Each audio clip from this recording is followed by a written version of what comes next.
प्रदर्शन, आरटीआई, काफ़ी चीज़ें लिखी जिसमें सरकार ने कोई सुनवाई नहीं करी।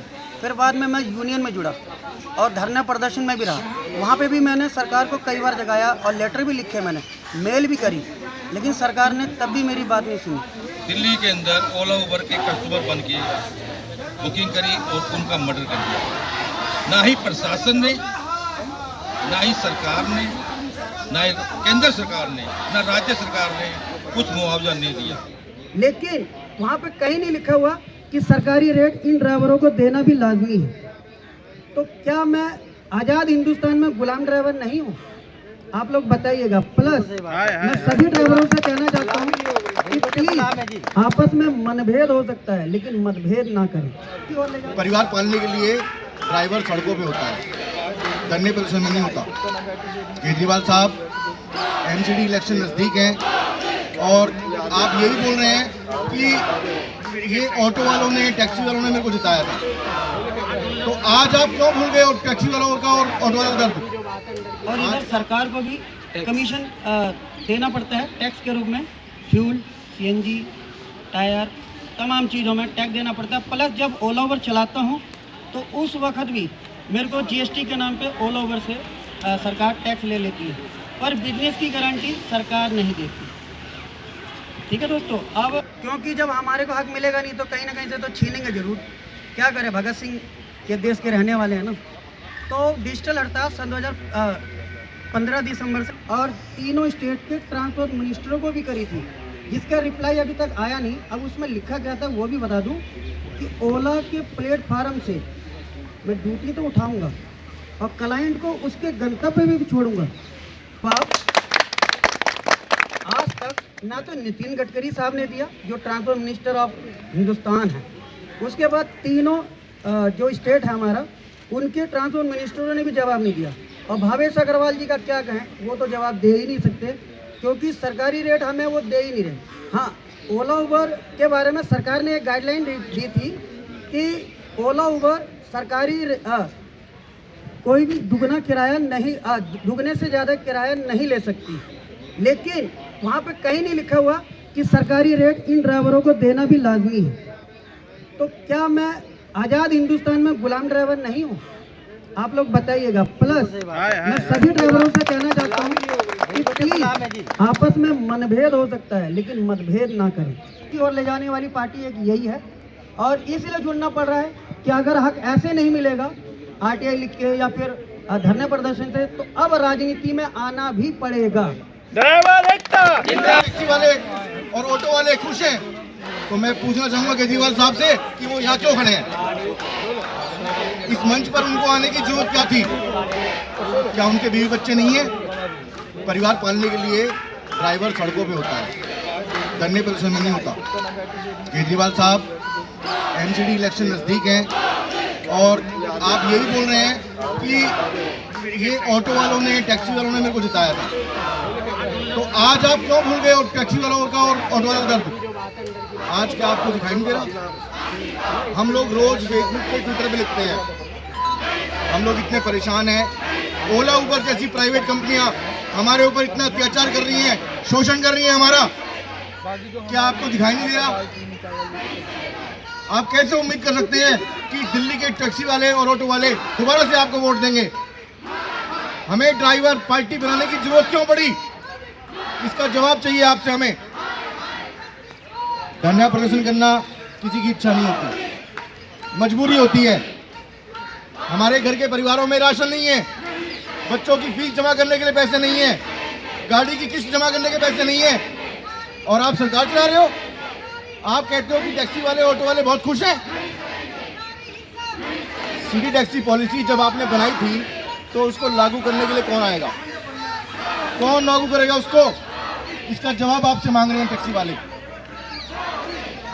सीएनजी, आप सुप्रीम कोर्ट ने बोला था ग्रीन फ्यूल है।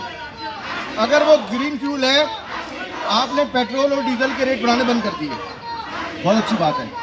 पर सीएनजी 40 रुपये से लेके पिछले 1 साल के अंदर अंदर आपने आज 55 रुपये लाके खड़ी कर दी। क्या आपको पता है सीएनजी किससे कौन चलता है?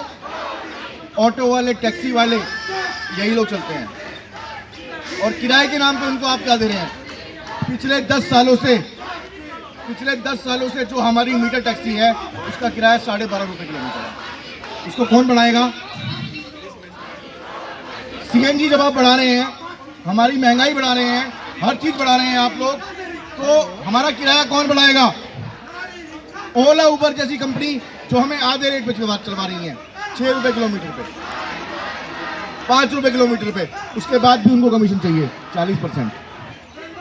तो केजरीवाल सर, मेरी आपसे दरखास्त है, आप इस मामले में हस्तक्षेप करें जल्द से जल्द, नहीं तो हमें भी सड़क से सत्ता की ओर आना पड़ेगा।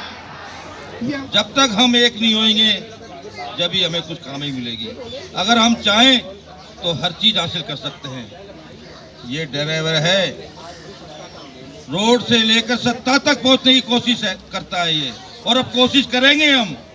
जन सेवा ड्राइवर पार्टी इसी मकसद से आई है हमारे भारत के अंदर। जो ड्राइवर हमारे परेशान हैं, जो ओला उबर जो ड्राइवरों का शोषण कर रही है, 8 और 10 लाख रुपए खर्च करने के बावजूद हमें 5-6 रुपए किलो में चलना पड़ रहा है। मजबूरी है हमारी। हमारा कोई प्लेटफार्म नहीं है, इसीलिए हमारा शोषण हो रहा है। इसीलिए जन सेवा ड्राइवर पार्टी आई है हमें रोड से सत्ता तक ले जाने के लिए। क्या नाम है आपका? सर मेरा नाम हरिओम कुमार चौरसिया है जी। कहाँ के रहने वाले हैं? सर मैं दिल्ली मंगोलपुरी रहता हूँ। मंगोलपुरी। और क्या आप ड्राइवर हैं? बिल्कुल।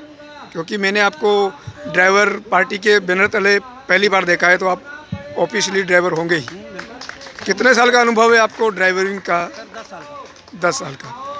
ये जो पार्टी के बैनर के साथ आप बोल रहे थे, तो ये आपके दिल की आवाज़ है कि आपकी मजबूरियों की आवाज़ है? सर मेरी ये दिल की आवाज़।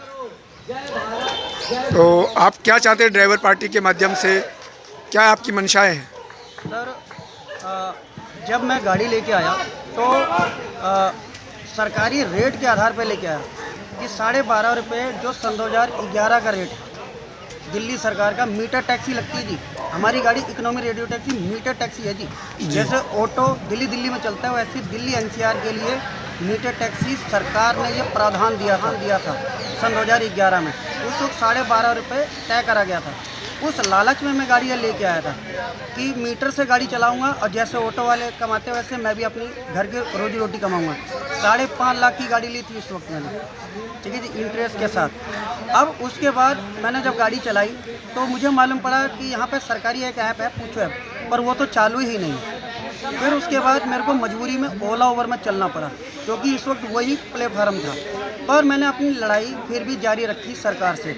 धरने प्रदर्शन, आरटीआई, काफ़ी चीज़ें लिखी जिसमें सरकार ने कोई सुनवाई नहीं करी। फिर बाद में मैं यूनियन में जुड़ा और धरना प्रदर्शन में भी रहा। वहाँ पे भी मैंने सरकार को कई बार जगाया और लेटर भी लिखे, मैंने मेल भी करी, लेकिन सरकार ने तब भी मेरी बात नहीं सुनी। इसलिए आज तक मैं लड़ता हुआ आ रहा हूँ। आज सन 2022 हो गया है और सरकार सरकारी किराया ओला उबर से नहीं दिवा पा रही है।